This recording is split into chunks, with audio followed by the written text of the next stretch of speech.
নমস্কার। কবিগুরু রবীন্দ্রনাথ ঠাকুরের কবিতা বিচিত্র স্বাদ।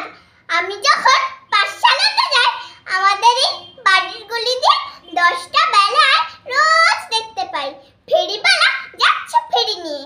চুড়ি চাই, চুড়ি চাই সে হাঁকে। চিনের পুতুল ঝুড়িতে তার থাকে।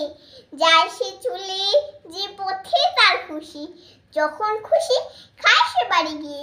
10টা বাজে, 10:30 বাজে, নাইকো তারা হয় বা পাচ্ছে দেরি।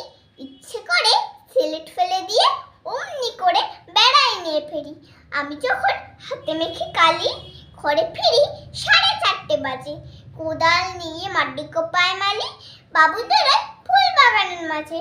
কেউ তো তারে মানা নাহি করে, কোদাল পাছে পড়ে পায় পড়ে। গায়ে মাথায় লাগছে কত ধুলো, কেউ তো এসে বকে না তার কাছে। মা তারে তো পরায় না সাফ জামা, ধুয়ে দিতে চায় না ধুলো বালি। ইচ্ছে করে আমি হতেম যদি বাবুদের ফুল বাগানের মালি। একটু বেশি রাত হতে না হতেই মরে ঘুম পাড়াতে চায়। জানলা দিয়ে দেখি যে পথে পাগড়ি পরে পাহারা বলা যায়। আধার গলি লোক বেশি না চলে, গ্যাসের আলো মিটমিটিয়ে জ্বলে। লণ্ঠনটি ঝুলিয়ে নিয়ে হাতে দাঁড়িয়ে থাকে বাড়ির দরজায়।